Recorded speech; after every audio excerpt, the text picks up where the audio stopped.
So to get started, you're going to want to set your log up on some sawhorses or something like that to be at a good working height. Then you're going to want to take a look at your log, and if there's a bow to it, you want to have that bow up. Then you want to decide if you want this face or this face to the inside or the outside of your cabin. Once you've determined that, for us, we've just taken a big marker and we'll mark the top of the log. This log right now has a little bit of a crown, and I want this side to be the inside of the cabin. So I'm just going to mark the top of the log so it's easy to see, and then I'm going to put an arrow on it facing to the outside of the cabin. That's going to help you be consistent with everything that we're doing. You can see on our jig there's guide rails that are on the inside of the body. This actually allows plus or minus 1/4 of an inch from deviation from the size of a log. So this is an 8x8 log. It could be 7 3/4 or up to 8 1/4 and still fit in this jig.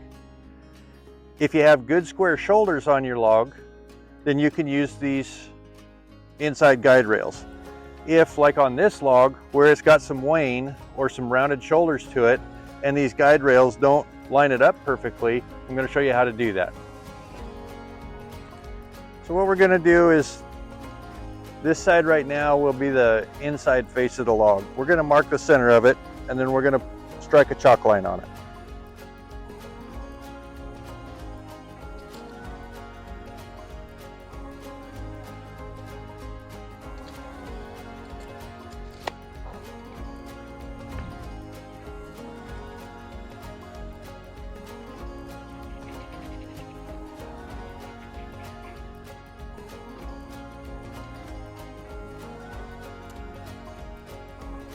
So this is the inside face of our log, and the fat side of your jig goes to the inside of your cabin.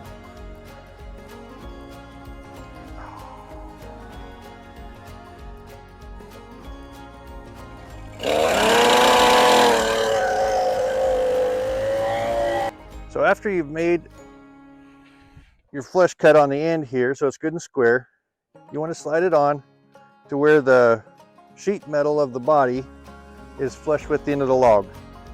But because of the rounded shoulders here, this isn't going to square up real well. So what we're going to do, is we're going to roll this over to where we have the chalk line coming down the center of the log. These two windows right here actually show me where the center of the log is, so I just want to center my chalk line up in those two windows and make sure that I'm flush here, and then go ahead and clamp it down.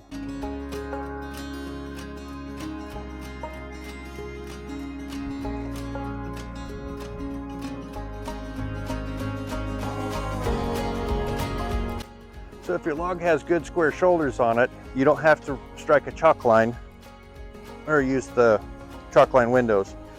On a good square shoulder like this, all you have to do is slide it on till you're flush with the end of the log. But because there is just a little bit of variance here, you want to make sure that the top of your log is always up anytime you clamp the jig on. So when I put the jig on this end, I want to make sure the top of the log is up, and when I go to that end, I want to roll it so that the top of the log is up again, so it's sitting the same every single time. Consistency is key. So we have the top of our log is up. We've got our chalk line, and our jig is centered on the chalk line. Let's go ahead and make our first cut.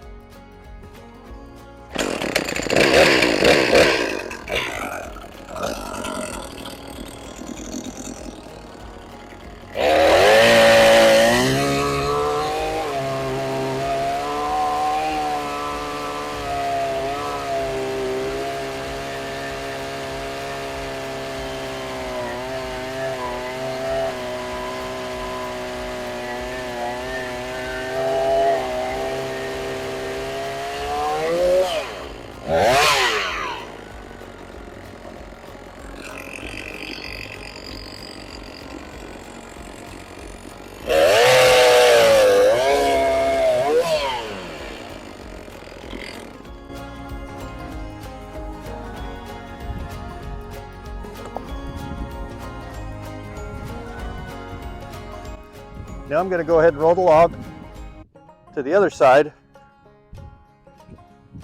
and cut this size of my dovetail.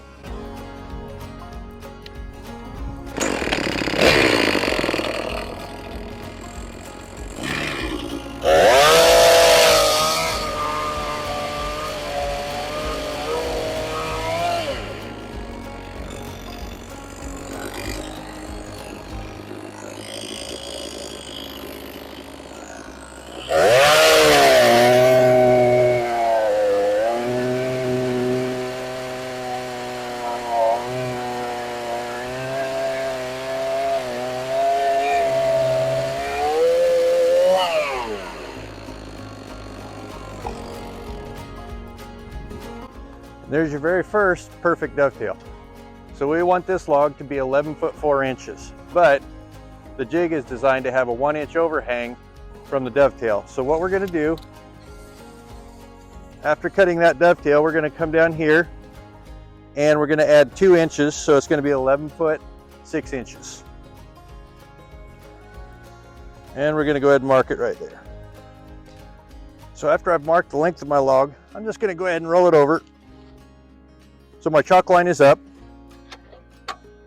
Because I don't have very good shoulders on this end, I'll slide my jig on to where I am a 1/2 inch inside of my mark.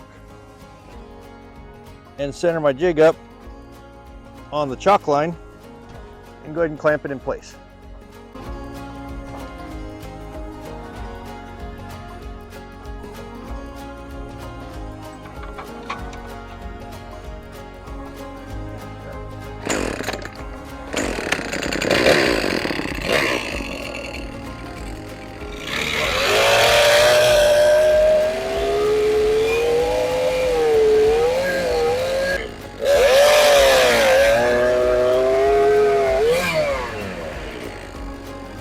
Now we're ready to dovetail the second end of your log. So you're going to flip it around. Again, make sure that top is up. Your arrow is pointing to the outside, so you always want to keep the fat side of your jig on the inside of your log.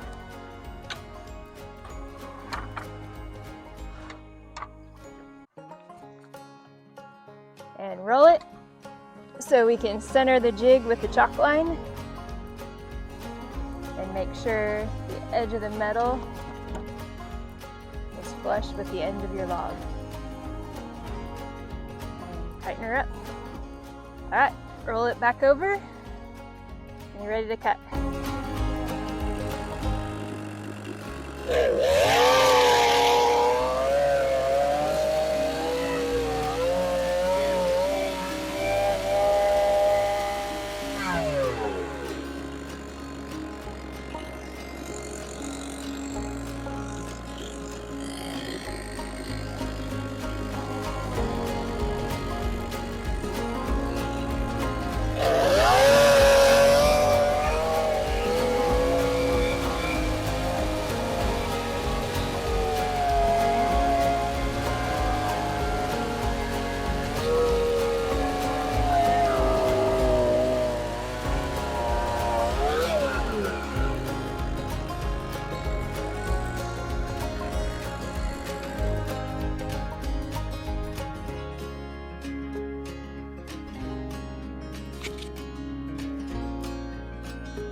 So remember on this, your skinny side and your fat side of your jig are at an angle, so you're going to have to change how you hold your saw to make sure you get cut clear through.